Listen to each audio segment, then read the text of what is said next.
Bu, aku bisa sendiri. Sering kita mendengar balita mengucapkannya, pertanda mereka ingin melakukannya sendiri, Bu. Bahkan jika orang tua memaksa untuk membantu, ia akan menjerit dan mengamuk. Setiap anak yang normal tentunya tidak ingin terus-terusan menjadi bayi loh. Mereka mulai belajar merangkak, berjalan, berlari, bahkan naik sepeda.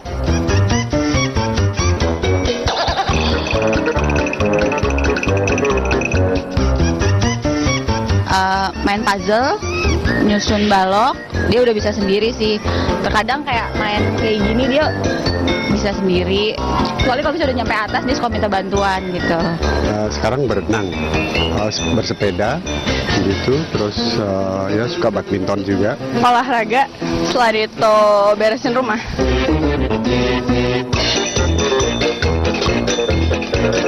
Kebanyakan balita berusaha keras menjadi mandiri sejak dini.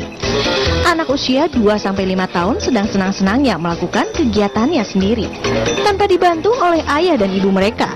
Itu awal terbentuknya kemandirian mereka. Simakin nanti terus ya, semoga mendapatkan informasi yang dibutuhkan.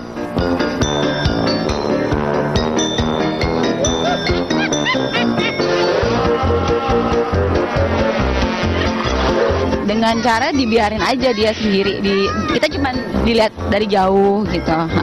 Ya pertama ngasih tahu kalau dalam proses itu pasti ada jatuhnya, ada sakitnya, ada nggak enaknya. Itu perlu kita tanamkan supaya mereka melihat bahwa jatuh sakit itu bagian dan itu bukan kegagalan kayak gitu. Jadi semakin banyak jatuh bisa jadi malah jadi semakin cepat pinter kayak gitu. Semakin banyak kepleset atau apa merasakan nggak enak itu malah jadi cepat pinter begitu.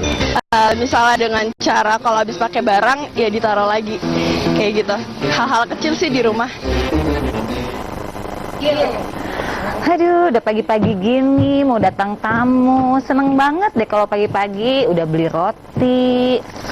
Asisten pada nggak tahu kemana, nggak apa-apa deh hujan. Tar dulu. Halo. Apa kabar? Oh baik. Iya, nanti mau ada acara nih di rumah.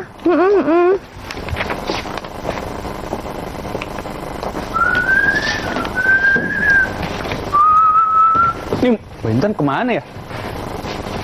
Wah, kue nih. Sikat ah.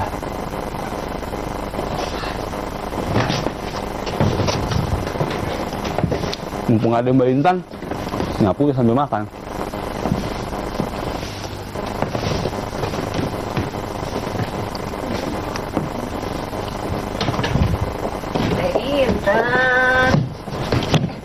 Siapanya Mbak Intan ya? Anaknya Mbak. Oh, anaknya. Anaknya. Lagi mau ketemu Teh Intannya kemana coba?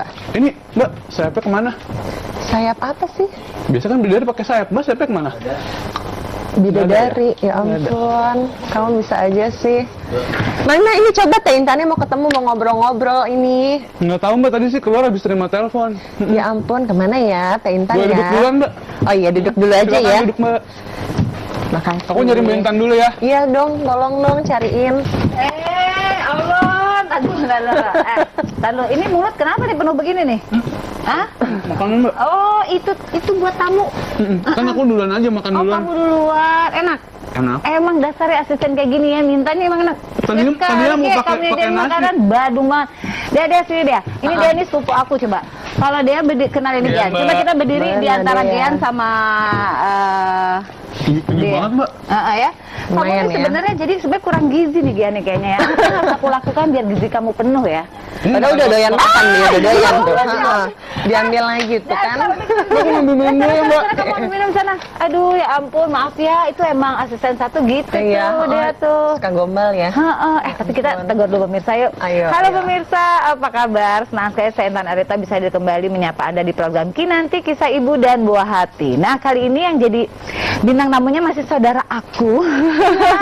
Tiba-tiba ketemu Teh dia Intan datang ke pagi-pagi. studio, lagi hamil Lagi hamil 5 bulan.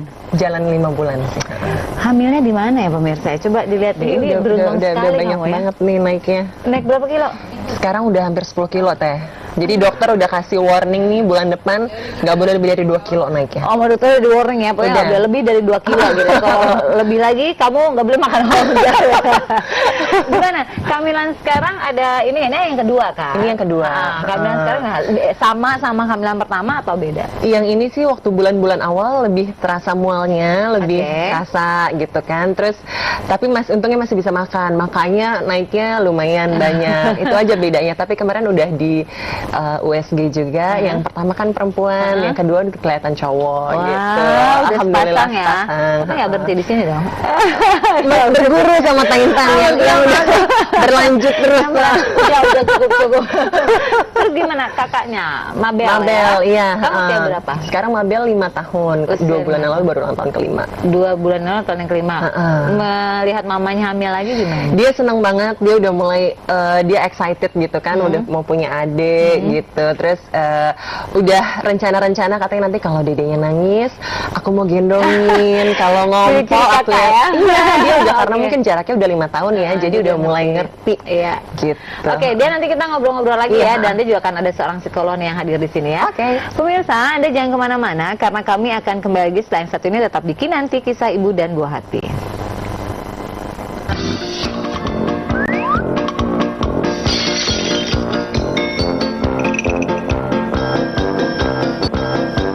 Ibu, aku bisa sendiri.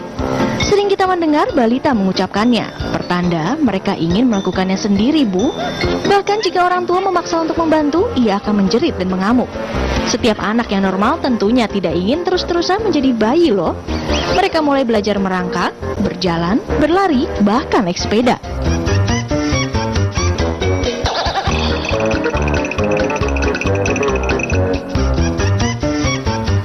Main puzzle, nyusun balok, dia udah bisa sendiri sih. Terkadang kayak main kayak gini dia bisa sendiri.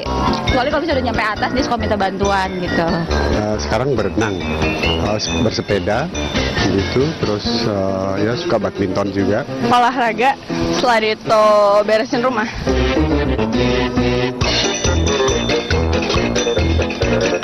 Kebanyakan balita berusaha keras menjadi mandiri sejak dini. Anak usia 2-5 tahun sedang senang-senangnya melakukan kegiatannya sendiri, tanpa dibantu oleh ayah dan ibu mereka.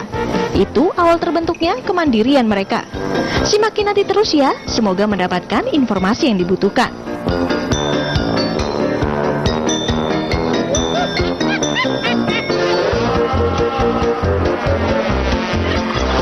Dengan cara dibiarin aja dia sendiri.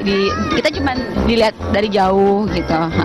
Ya pertama ngasih tahu kalau dalam proses itu pasti ada jatuhnya, ada sakitnya, ada nggak enaknya. Itu perlu kita tanamkan supaya mereka melihat bahwa jatuh sakit itu bagian dan itu bukan kegagalan kayak gitu. Jadi semakin banyak jatuh bisa jadi malah jadi semakin cepat pinter kayak gitu. Semakin banyak kepleset atau apa merasakan nggak enak itu malah jadi cepat pinter begitu.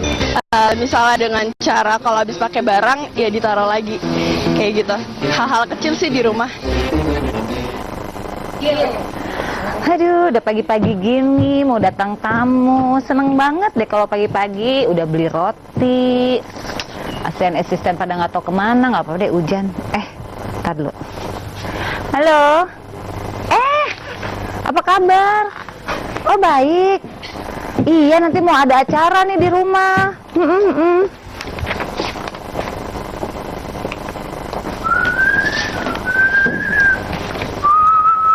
Ini Mbak Intan kemana ya? Wah, kue nih. Sikat ah.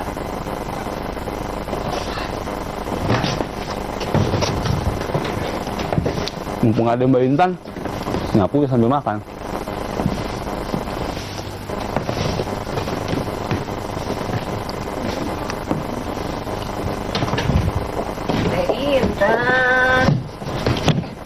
Siapanya Mbak Intan ya? Anaknya Mbak, Oh, anaknya. anaknya. Lagi mau ketemu Teh Intannya kemana coba? Ini Mbak, sayapnya kemana? Sayap apa sih? Biasa kan bidadari pakai sayap, Mbak sayapnya kemana? Bidadari, ya ampun, kamu bisa aja sih. Mana ini coba Teh Intannya mau ketemu, mau ngobrol-ngobrol ini. Nggak tahu Mbak, tadi sih keluar habis terima telepon. Ya ampun, kemana ya Teh Intan Boleh ya? duduk duluan Mbak. Oh iya, duduk dulu aja Silakan ya. duduk Mbak. Makasih. Aku nyari Mbak Intan dulu ya. Iya dong, tolong dong cariin. Allah, tadu, ini mulut kenapa nih penuh begini nih? Hah? Makan Mbak. Oh, itu buat tamu. Kan aku duluan aja makan Oh, duluan. kamu duluan. Enak. Enak. Emang dasarnya asisten kayak gini ya, mintanya emang enak. Tadinya mau pakai dia nasi. makanan badung banget. Dia sini dia. Ini dia ini sepupu aku coba. Kalau dia kenalin ini Iya, Gian. Coba Mbak. kita berdiri di Mana antara dia? Gian sama Ini dia. banget Mbak. Ya. Kamu Lumayan ini ya. sebenarnya jadi sebenarnya kurang gizi nih Gian nih kayaknya ya. Apa yang harus aku lakukan biar gizi kamu penuh ya? Padahal udah doyan makan dia, udah doyan tuh. Heeh. Diambil lagi tuh kan. Aku ngambil minum dulu ya Mbak. Kamu ambil minum sana. Aduh ya ampun, maaf ya, itu emang asisten satu gitu Iya, tuh dia tuh. suka gombal ya. Tapi kita tegur dulu pemirsa yuk. Ayo, Halo ayo. pemirsa, apa kabar? Senang sekali saya Intan Arita bisa hadir kembali menyapa Anda di program Kinanti Kisah Ibu dan Buah Hati. Nah, kali ini yang jadi bintang tamunya masih saudara aku. Tiba-tiba banget ketemu Teh dia Intan datang ke pagi-pagi. studio lagi hamil Lagi hamil. 5 bulan. Jalan 5 bulan sih. Hamilnya di mana ya pemirsa? Coba dilihat deh. Ini beruntung sekali banyak kamu ya. banget nih naiknya. Naik berapa kilo? Sekarang udah hampir 10 kilo Teh. Jadi dokter udah kasih warning nih bulan depan nggak boleh lebih dari 2 kilo naiknya. Oh, menurut saya di warning ya, pokoknya Udah. nggak boleh lebih dari 2 kilo gitu. Kalau lebih lagi, kamu nggak boleh makan hamburger. Gimana? Kehamilan sekarang ada ini yang kedua kan? Ini yang kedua. Kehamilan sekarang sama kehamilan pertama atau beda? Yang ini sih waktu bulan-bulan awal lebih terasa mualnya, lebih Oke. terasa gitu kan. Terus tapi untungnya masih bisa makan, makanya naiknya lumayan banyak. Itu aja bedanya. Tapi kemarin udah di USG juga. Yang pertama kan perempuan, yang kedua kelihatan cowok gitu. Udah Alhamdulillah sepasang ya. sepasang. Tapi nggak berhenti di sini dong.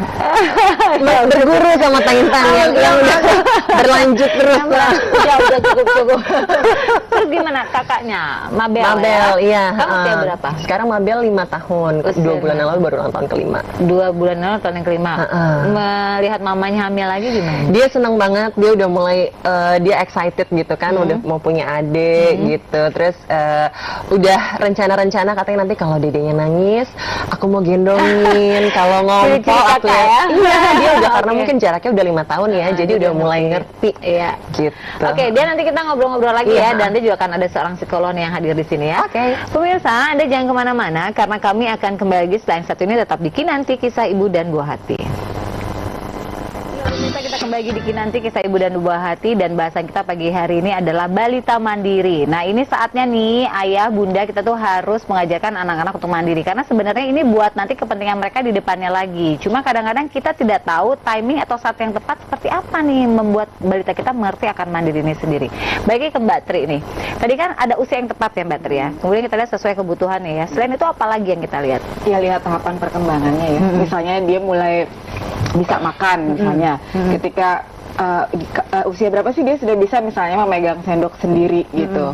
Nah itu sekarang kan ada juga nih model biarkan bayi memakan makanannya sendiri gitu kan. Jadi dia juga bisa menakar sejauh mana dia sudah kenyang atau dia masih mau untuk menghabiskan makanannya sendiri. Itu jadi harus kita lihat juga persiapannya, apakah dia sudah bisa misalnya menggenggam sendok, dia koordinasi menyuap makanan gitu ya. Kalau terlalu dini juga pasti dia akan sulit kan gitu. Jadi yang paling penting juga terutama ketika persiapan mau sekolah kali ya, karena kan ketika sekolah itu anak-anaknya udah harus dilatih mandiri daripada cranky juga di sekolah. Mungkin persiapan sebagai persiapan juga bisa kali ya Itu Mbak salah Tri. satu tugas ibu-ibu ya. Iya, di rumah Persiapkan mempersiapkan. anak-anak siap. Iya, benar-benar. Ketika di sekolah dia happy, Iya.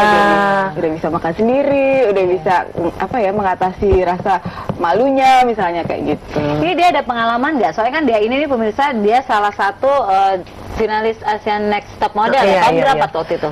Tahun lalu Tahun lalu 2014. ya, 2014. Itu kan meninggalkan anak dalam rentang waktu yang cukup lama nih pemirsa. Jadi waktu itu kalau nggak salah dia harus syuting di Kuala Lumpur. Kuala Lumpur. Sekitar 2-3 minggu ya. 2-3 minggu. Dan ini adalah perpisahan pertama dengan kali Mabel banget. berlangsung 3 minggu. Banget, Itu benar. gimana mempersiapkan kan berarti dia harus mandiri ketika ibunya tidak ada walaupun ada yang membantu ya. Iya, Dia iya, harus iya. setidaknya secara mental dia harus siap ya. Iya, itu persiapannya memang sebelum berangkat. Waktunya sebenarnya agak pendek teh waktu itu. Setelah dikasih tahu bahwa aku terpilih jadi finalis, sampai akhirnya berangkat karantina.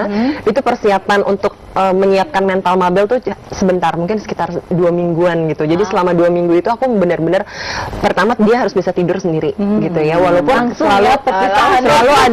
walaupun ada neneknya yang nginep juga. Jadi aku keluar bawa koper, neneknya datang ke rumah nginep bawa koper gitu. Jadi ada pengganti. Ada pengganti, Iya. jadi nggak terlalu kosong banget. Dan dia waktu itu memang udah latihan kayak buang air kecil udah bisa sendiri gitu. Terus jadi udah bisa, aku sedikit-sedikit sih melatihnya. Dan waktu itu aku pakai sistem kalender juga bahwa ibunya akan pulang di tanggal sekian. Jadi dia ada kepastian bahwa oke, ibu aku akan balik di tanggal segini. Jadi setiap hari mulai belajar kalender tanggal sekian nih di cross 1 hari, ibu akan pulang besok gitu. Jadi mulai latihan waktu itu. Dan untungnya Mabel itu ya anaknya cukup mandiri gitu ya, nggak terlalu apa-apa ke ibunya gitu. Jadi udah bisa makan pun sendiri gitu. Jadi untuk persiapan ini nggak terlalu heboh. Cuma memang yang paling susah adalah bondingnya, karena udah kuat banget selama ini selalu didampingin gitu kan. Bermain pun sama Mabel harus sama ibunya. Itu sih yang dia heboh. Waktu berangkat dia belum ngerti, dia masih santai-santai, tapi pas sudah hari keberangkatannya udah nangis aja. Ibu jangan pergi, aduh. Jadi berat ya, antara satu sisi kita harus kerja ya, satu sisi seorang ibu ya. Tapi kalau anak sudah dilatih mandiri, persiapan itu juga bisa membantu ya Mbak ya? Oh, pasti. Jadi pasti nih sebelumnya kan sudah dikasih tahu kan, nggak? Udah. Enggak, itu sudah ada. Iya benar. Gitu ya. Dan udah ditinggalin barang-barang ibunya di sekitar sini. Jadi kalau kangen bisa anytime mainin tuh barang-barang ibunya untuk melepas kangen sedikit lah gitu. Kalau dulu kalau ada waktu aku tinggalin, aku gini, Dit, aku pergi dulu ya 3 minggu ya, kamu jaga rumah ya. Aku tinggalin barang-barang juga. Ini sapu, ini pel. Dia seneng tuh main pakai lap-lap gitu, terus gitu. Pakai kerja keras ya, pakai terusan kayak kebuka. Makanya aku tinggalin. Boleh nggak sih? Boleh komentar. Aku boleh komentar kalau ada di sini. Di situ nggak boleh komentar. Oke, sekarang aku bertanya dulu nih sama Mbak Tri. Mbak Tri, kalau misalkan ada balita yang kita ajarkan, terus dia nggak bisa, misalnya hal-hal yang simpel kayak melipat atau menggunting kan, itu kan butuh keahlian ya. Terus ketika dia tidak bisa melakukan itu kan, balita ada kayak stresnya juga, kayak aku kesel gitu. Nah, kita sebagai orang tua gimana? Harus cepat-cepat langsung membantu atau mengajarkan cara-caranya lagi atau gimana Mbak? Iya pasti ya. Tapi kalau misalnya yang menggunting itu memang dia membutuhkan alat dan harus sudah cukup usia juga dia untuk paham untuk megang gunting. Tapi memang kalau misalnya sebuah tugas itu terlalu tinggi, dia pasti akan drop kan untuk menguasai hal itu. Dia bisa tantrum atau apa gitu ya. Ya jelas jangan mungkin tidak menetapkan target-target harus bisa, harus begini, harus begitu gitu. Jadi ya memang dengan anak tuh harus flow-nya enak, semuanya dibikin seperti bermain. Kalau misalnya dia tantrum ya udah dia nggak apa-apa. Nanti kita coba lagi. Jadi jangan dipaksa kayak jadi kewajiban. Bener-bener waktu aku ngalamin juga waktu Mabel belajar piano gitu ya. Sewaktu aku menargetkan, ayo Mabel besok saat ketemu kakaknya pengajarnya ini harus bisa yang ini, dia malah jadi nggak mood belajarnya, kayak terpaksa gitu. Tapi ketika aku biarin dia kalau lagi pengen main aja, main pianonya, justru malah dia jadi semangat banget sekarang. Kalau udah lagi capek dia buka pianonya main sendiri. Jadi untuk hiburannya dia malah lebih enak kalau tanpa ditargetin ya Mbak Tri. Coba aku melihat Adit deh kalau lagi capek dia ngapain ya, main piano apa buang-buang getah ya? Ya udah pemirsa, jangan kemana-mana ya, karena kami akan kembali selain satu ini, tetap di Kinanti. Bagi kita pagi ini membahas mengenai balita mandiri. Jadi kalau misalnya ada ayah bunda yang ingin bertanya mengenai bagaimana caranya mengenalkan kemandirian pada balita kita, Anda bisa telepon di line interaktif kami di 0215155111 atau bisa juga melalui Twitter kami di @kinantijaktv. Nah, sekarang mungkin ini pertanyaan yang juga ingin ditanyakan sama para orang tua yang mungkin waktunya tidak terlalu banyak nih, harus kerja atau misalnya ada pekerjaan lain yang harus dituntaskan. Kalau orang tuanya waktunya terbatas, akhirnya kesannya jadi orang tua tidak sabar. Sementara tadi kan kalau kita dengar cerita dari dia sendiri kan kayaknya kalau mau meninggalkan anaknya aja harus butuh waktu 2 minggu pelan-pelan gitu kan mengenalkannya. Nah, ini gimana buat orang tua yang mungkin waktunya tidak terlalu banyak? Ya, idealnya sih mengajarkan apapun pada anak, memang sebaiknya orang tua punya cukup waktu untuk anak ya. Tapi kalau memang kondisinya mengharuskan orang ibu gitu, memang harus keluar dalam jangka waktu yang cukup panjang, pasti kan ada perpanjangan tangan di rumah, entah itu atau babysitternya atau nenek atau tantenya atau apa namanya mbak di rumah atau akunnya. Itu pasti harus punya SOP yang harus sama juga gitu. Jangan ibunya ingin anaknya seperti A gitu ya, tapi kemudian ketika ditinggal dan dia harus bersama orang lain, SOP-nya B gitu. Nah, itu kan anak-anak akan kurang baik bingung, ya. Bingung. Selain bingung juga apa yang ingin diterapkan oleh orang tua kan jadinya nggak sampai juga ke anak gitu. Ya mungkin contoh simpelnya makan yang ibunya melarang makan ini, tapi justru kakek neneknya misalnya boleh. Jadi ya ketika datang ibunya, loh kok udah bisa gitu kan, makan itu gitu ya. Kadang-kadang kayak gitu harus kompak berarti ya, orang tua sama ibaratnya tangan kedua ketika orang tuanya lagi nggak ada di rumah. Apalagi anak-anak kadang-kadang pinter ya sama neneknya, aku mau gitu ya. Kadang-kadang emang yang namanya anak tuh dia mencari yang enak, ternyaman gitu kan. Sama mama banyak aturannya sih, sama ayahnya lari ke ayahnya, atau ayahnya nggak bisa lari ke mbaknya atau lari ke nenek atau kakek ya. Biasanya kayak gitu kan ya. Mabel juga kalau waktu ditinggal pernah ada cerita dari neneknya gitu ya kan, dia kalau jarang boleh makan ice cream gitu, kecuali weekend gitu ya, boleh sekali-sekali. Nah dia tahu nih sama neneknya kayaknya boleh nih gitu, jadi dia coba nih, nek mau ice cream dong gitu. Terus neneknya pinternya, sebentar ya nelpon ibun dulu ya, boleh nggak, manggil aku kan ibun. Nggak usah deh nek, nggak usah ditelepon, nggak usah beli es krim. Karena dia tahu kalau nggak ibu udah no gitu. Oh jadi kemandirian itu tentunya selain dari orang tuanya, terus juga ada panjang tangan ibaratnya dari yang pengasuh berikutnya ya, ketika orang tuanya nggak ada ya. Nah kalau anak nih kadang-kadang hubungan sama mandiri berhubungan sama waktu kan. Misalnya, ayo cepat nih waktu sekarang mandi sendiri, sekarang udah jam 4, jam 5. Mengenalkan waktu juga penting kan ke anaknya terkaitan sama mandiri ini kan. Nanti gimana menjelaskan waktu? Kalau untuk anak sebaiknya memang yang konkret ya. Kalau misalnya kita bilangnya sudah jam segini, sudah jam mungkin bagi dia nggak terlalu ya. Tapi gitu. Mungkin bisa kita kenalkan dengan misalnya, oh lihat nih ini sudah apa namanya, kalau pagi-pagi ya, lihat deh sudah mataharinya sudah sangat terang gitu ya. Itu hal-hal yang benar-benar nyata, atau ayah sudah berangkat ke kantor, atau sebentar lagi ayah sudah mau pulang kayak gitu. Hal-hal yang memang keseharian dia bisa rasakan, itu paling bisa tuh untuk mengenalkan waktu. Sudah maghrib, waktu-waktu tapi kalau kita sekitar usia sudah mengenal angka gitu, mungkin bisa kita ya, kalau dengan arah kan dia bisa jamnya jamnya sudah di arah sekian, sekian. Anak aku sayang ini kalau kerja, bunda kerja jam berapa? Jam 7, pulang jam berapa? Jam 9, 7, 8, 9, sebentar, cuma 3. Gitu ya, anak-anak kayak gitu kan. Tapi walaupun dia belum paham banget tentang jam, tapi setidaknya dia sudah mulai pelan-pelan kita kenalkan ya. Oke. Nah, terus ada ini nggak, dia sendiri ada kesulitan nggak ketika pertama kali mengenalkan kemandirian sama Mabel ya? Karena kan Mabel tuh kebetulan biasanya langsung sama dia ya, nggak pakai mbak sama sekali ya. Nggak pakai babysitter, memang benar-benar sampai selesai Sapih ASI 2 tahun itu juga memang aku meninggalkan semua aktivitas gitu buat berduaan aja sama Mabel gitu di rumah. Justru menurut aku dengan kita bondingnya udah cukup kuat, mengajarkan kemandiriannya lebih mudah sih Teh. Jadi kayak aku bisa memberikan contoh langsung karena di situ aku yang peran utama gitu ya waktu itu, dan nggak ada maksudnya distract hal-hal lain gitu. Jadi fokus, jadi anaknya pun niru gitu. Pengen ke buang air kecil sendiri gitu ya, dia ngelihat aku jadi pengen, oh orang gede tuh bisa kayak gitu ya. Jadi dia muncul keinginan untuk bisa seperti orang besar, nyalain lampu gitu. Nyalain lampu, aku makin besar aku bisa nyalain lampu, nyalain gitu.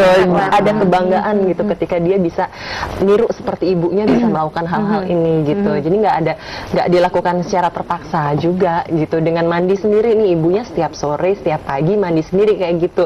Berarti aku nih kalau udah besar harus bisa gitu, dan dia menganggap dirinya aku udah besar nih, udah bisa bun, udah bisa aku mandi sendiri. Dia bangga banget nyontohin ke aku gitu, bun aku udah bisa lo pegang shower sendiri, aku udah bisa nyabuninnya bersih, aku bilas sendiri gitu. Terus gitu.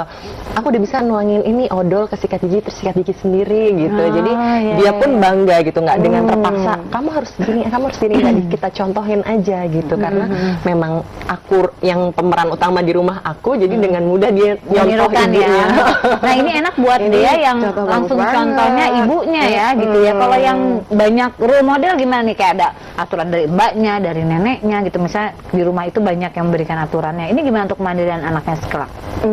Kalau memang beda-beda gitu seperti itu, kalau misalnya SOP-nya beda-beda, otomatis anak akan bingung lah, bingung dan akhirnya juga jadinya kurang matang karena dia kan belum nggak tahu standar yang pastinya seperti apa sih. Beda sama Mabel ya, yang tahu oh mandi adalah jam segini nih karena ibu jam segini, seperti itu. Karena kalau pipis tuh harus begini gitu. Kalau aku mau makan tuh harus bagaimana, itu bener-bener yang bisa contohnya real ada di depan dia dan ibu langsung yang menangani. Itu memang idealnya sih, bagusnya sih idealnya seperti itu ya. Oke, nanti kita masih akan bahas lagi mengenai balita mandiri ini ya. Nah pemirsa, Anda juga jangan kemana-mana karena kami masih akan kembali yang satu ini, tetap di Kinanti Kisah Ibu dan Buah Hati. Membahas mengenai balita mandiri. Kalau bicara balita mandiri tentu harus ada dari kitanya juga ya, orang tua yang harus siap melepaskan. Kadang-kadang yang susah adalah orang tuanya nih, pemirsa, tanpa sadar kita yang nggak mau membuat anak kita mandiri ya. Ini terjadi kalau di sekolah-sekolah ya, kan Mbak Tri sendiri kan sebenarnya psikolog di sekolah nih gitu kan. Ada anak-anak yang beberapa kayak ambil tas aja masih minta diambil misnya gitu-gitu ya, Mbak. Iya, kadang-kadang suka tuh nemu kayak gitu. Miss, ambil Miss, pensilnya jatuh Miss. Missnya disuruh-suruh. Tas aku di sana tolong diambilkan, kayak gitulah. Kalau kayak gitu biasanya pengaruh di rumah berarti ya, Miss ya? Kemungkinan. Jadi Miss. Bawa ke sekolah. Biasa Inggris. Jadi memang begitu ya, Mbak? Apa di rumah karena apa-apa selalu sudah ada gitu kan? Kadang-kadang pas ngelihat bundanya sih, oh iya ya, memang yang mungkin ada bunda-bunda yang sangat ingin protek anak, jadi mungkin terlalu rajin atau bagaimana, jadi apa-apa diambilkan, disiapkan. Belum anaknya teriak baru niat udah ada ya? Ada, terbiasa seperti itu. Iya. Adit! Dit! Ya Bu, kangen sama saya ya. Kan itu bebek kamu apain? Itu kacamata model apa sih? Itu kacamata kebalik. Model baru Bu. Ya. Ini bebek. Tar lu. Ini modus nih, naruh bebek ngambil roti. Ketahuan. Ya, ini bebek. Katanya Ibu mau ngajarin ayang kayak nabung ya. Ayang kayak nabung, terus ini dikasih jadi ada celengannya. Kan biasa kalau dari kecil diajarin nabung ya. Itu mandiri juga ya kalau nabung itu ya? Iya, tersalah satunya. Itu larinya lebih kemana kalau nabung? Mengatur ya, perencanaan, pengaturan hidup gitu. Kalau dia punya target mau beli ini, nabung dulu gitu ya. Atau ada uangnya sekitar 10.000, sebaiknya jangan dijajanin semua, sebaiknya sisihkan 2.000 misalnya. Gitu, Dit. Jangan minta mulu sama Teh Intan. Iya, ini ngomong-ngomong majikan saya boleh diganti nggak? Oh, bisa ya? Mau yang mana majikannya? Cantik sih sama, wanginya beda. Dasar ya kalau emang susah kalau orang biasa ngurusin kebun ya. Mulutnya kayak alang-alang, lempeng. Lurus ya. Gimana? Gimana nih? Jadi saya lagi bersih kebun, kan ada bambu. Terus wah ini bambu kok gede banget. Akhirnya sebelum dibuang saya potong-potong dong. Pas saya buka, masya Allah ada air. Jadi gitu kisahnya. Saya anggap titipan dari ilahi. Dirawat dengan baik ya Teh ya. Gak bisa, kalau udah di luar kamera nggak boleh lawan aku. Oke, balik lagi ke tema kita. Nah kalau anak sendiri nih, kalau dia mengalami kesulitan ketika kita ajarkan kemandirian, kapan kita boleh langsung membantunya atau kita biarkan dia berusaha dulu? Sebaiknya coba dulu.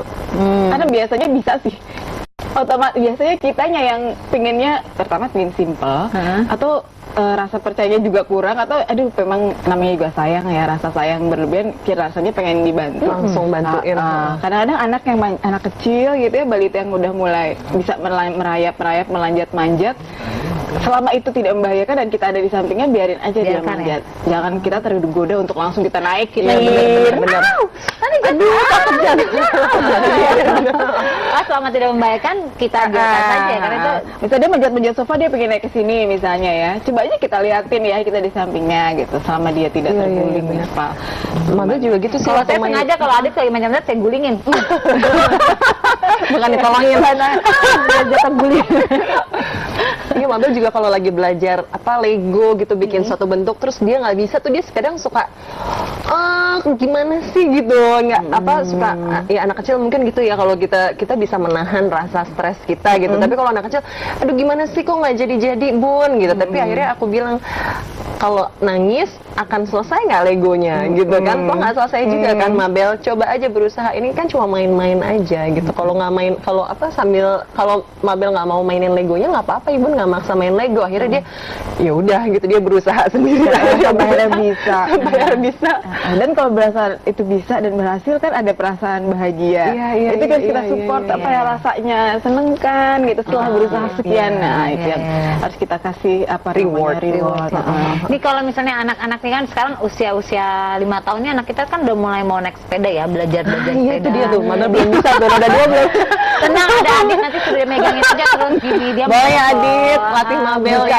Adit bisa apa aja. Itu kan majikan ya. Kamu keluarkan taring-taring kamu nanti ya. Nah, terus ini kan anak kalau mulai belajar sepeda roda 2 nih, kadang-kadang dia ada masa misalnya jatuh gitu ya. Terus anaknya trauma nih, nggak mau lagi naik sepeda, gimana ya untuk menghilangkan? Ada beberapa anak yang kayak gitu ya, kalau cedera traumanya dikit itu gimana gitu. tuh ya, benar-benar.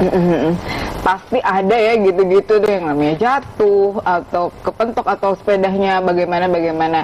Sebaiknya sih memang ketika dia merasa down gitu ya, kita kasih waktu aja dulu untuk dia merasa memulihkan emosinya dulu, tapi sebaiknya sih harus didorong lagi. Gitu ya, kita ajak, nggak apa-apa kok, ini kan walaupun luka kan ya tidak seburuk itu gitu ya, kita bisa obati, nanti juga akan sembuh gitu yang tetap harus kita akui bahwa itu sakit, kita akui bahwa memang sih akan ada mungkin jatuh atau apa, tapi itu nggak apa-apa gitu, nanti juga akan sembuh, ada waktu yang akan menjadi baik gitu kan, nanti ketika baik kita bisa mulai lagi gitu Yakinin ke anak kita ya. Aku juga pengen nanya, boleh ya? Boleh dong. Mumpung ada bateri, kan aku mau ada adiknya Mabel nih, sedangkan selama ini Mabel kalau main itu masih didampingin gitu, untuk main tuh Mabel masih ya paling nggak ada aku yang diajak ngobrol, yang diajak ini gimana bun, kita bikin apa gitu ya, masih aku selalu ada di samping untuk saat waktu-waktu bermain itu. Sedangkan nanti kalau ada adiknya, otomatis kan ya mau nggak mau ada waktu, ada perhatian yang terbagi gitu ke adiknya itu gimana untuk supaya Mabel bisa lebih mandiri dalam bermain dan jadi meminimalisir rasa cemburu juga sama adiknya nanti. Bagusnya nih karena sudah disadari dari sekarang ya, belum pas udah kejadian ada adiknya jadi bisa disiapin. Jadi kalau memang terbiasa bersama-sama sama Mabel gitu ya, bisa juga untuk diajak membantu mengurus adik. Itu jadi mainan barunya ya. Dia main, kita coba kita itu yuk kita susun-susun apa popoknya adik, baju-bajunya nanti kakak nanti kalau mandi kan pagi nih 2 kali, nanti kakak siapin ya adik dipakein baju apa misalnya gitu. Jadi dia diajak dilibatkan. Tanpa terasa kan dia seperti bermain juga, tetap bisa deket sama ibu dan sangat punya perasaan berharga sebagai kakak. Jadi menjadi suatu aktivitas yang menyenangkan juga. Jadi dilibatkan ya. Jadi nanti dibilangin juga sama adik, dia ini loh bajunya disiapin sama Kak Mabel itu atasannya ini, bawahannya ini. Itu juga mungkin akhirnya nanti ketika besar mengurangi rasa iri, maksudnya mereka akan lebih sayang juga mungkin ya. Dengan gitu. Oke, nanti kita masih bahas lagi ya. Kalau soal antara punya adik sama kakak emang itu bahasanya panjang lagi. Oke, nanti kita masih akan bahas lagi mengenai Balita Mandiri ini. Pemirsa, Anda jangan kemana-mana, tetap di Kinanti Kisah Ibu dan Buah Hati. Lagi di Kinanti Kisah Ibu dan Buah Hati. Dan pemirsa, ada satu pertanyaan yang mungkin juga menjadi pertanyaan di pemirsa nih. Kapan saatnya anak itu tidur sendiri? Nah, benar atau tidak kalau anak tidur sendiri ini melatih atau membentuk karakternya menjadi mandiri? Nah, gimana nih, Mbak Tri? Memang harus, saya sarankan sih memang harus benar-benar sedini mungkin ya, benar-benar diatur, karena kalau udah terlanjur 4 tahun 5 tahun harus pisah, itu akan lebih berat ya? lebih berat buat Lebih si anak drama dan- ya? lebih drama. Adit banget drama. Dan buat anaknya juga jadi merasa dipisahkan bener-bener gitu kan. Kalau sebaiknya sih itu, kalau masih eksklusif ASI karena malam harus terus minum susu sih, memang sebaiknya nggak apa-apa dia tidur bersama ibunya. Tapi setelah lepas, maksudnya tidak harus Udah malam-malam belum eksklusif lagi, sudah makan makanan padat gitu, sebaiknya memang dipisah, mungkin tidak pisah kamar tapi misalnya Box bisa tempat tidur. boxnya di ada. samping bundanya. Mungkin nanti seiring dia besar, umur setahun, tempat tidurnya sudah lebih besar, tapi yang jelas dia berpisah. Itu kan pengalaman pertama lah dia berpisah dari ibu. Tapi kan kalau dia nangis, kalau enggak ada ibu gitu. Nanti setelah agak besar, sekitar 1 tahun 2 tahun bisa dipisahkan kamar. Ya. Pertanyaannya kalau yang udah terlanjur sampai 4 tahun 5 tahun gimana? Banyak juga teman-teman aku nih yang masih anaknya 2 Nempel ya, berempat akhirnya di ya. kasur. Banyak itu teman-teman aku juga begitu. Gimana tuh ya Mbak? Biasanya sih memang ini agak lebih berat dan pengertian, tapi untungnya dia sudah lebih paham kan, Oh, karena udah besar dan sudah bisa dikasih tahu gitu. Jadi pelan-pelan banget sih ngasih tahu. Terus bagaimana kalau bertahapnya gini, misalnya malam-malam tidurnya bareng, kita sambil baca buku atau kita sambil ngobrol-ngobrol setelah dia, tapi dikasih tahu ya, setelah nanti kakak lelap, ibu pindah Balik ke kamar. tapi dikasih tahu gitu supaya dia juga siap. Tapi dia, oh nanti aku Kadang-kadang gini." suka menjerit malam-malam, jadi mungkin ada mbak dulu kali yang nemenin tidur ya. Karena kalau malam dia ada kebangunnya gitu. Dan Boleh. kalau nggak ada orang dia suka itu ya. Iya nggak sih mbak? Terutama kalau Drama ya. iya kadang-kadang begitu. Terutama juga kalau misalnya sudah bisa pipis sendiri kan, kalau malam-malam pengen pipis. Ya, iya benar. Oke, kalau gitu boleh kasih tips singkat padat nih untuk melatih anak mandiri nih Mbak Tri. Pertama ibunya dulu harus disiapkan juga mentalnya. Ibunya juga harus tahu paham bahwa mandiri itu penting dan dirinya dia juga harus komit ya ke kemandirian gitu. Jadi jangan dia mengharapkan anak mandiri tapi dirinya sendiri tidak menerapkan hal yang sama seperti itu. Dan dia juga harus, karena dia sebagai contoh, dia harus konsisten, perilakunya harus konsisten. Jadi kapan dia jadwal makan dan makan juga bagaimana tata cara segala macam. Jadi apa yang dicontoh anak itu orang tua sudah siap gitu, bahwa apa yang dia lakukan pasti akan diperhatikan oleh si anak. Yang ketiga adalah harus bertahap, segalanya itu bertahap. Pemahaman anak juga bertahap, dan kematangan fisik, motorik, dan kesiapan mental juga kan semua juga bertahap ya. Jadi kemandirian juga gitu. Jangan masih kecil sudah sangat menargetkan oh pokoknya aku gimana. Ya, jadi artinya pemandian itu adalah kesiapan baik dari anak maupun dari ibu dan Ya, anak. dua-duanya. Oke, kalau gitu Mbak Tri terima kasih banyak. Ya, sama-sama. Kemudian dia terima kasih banyak ya, lancar-lancar. Nanti mau datang lagi ya bawa babynya.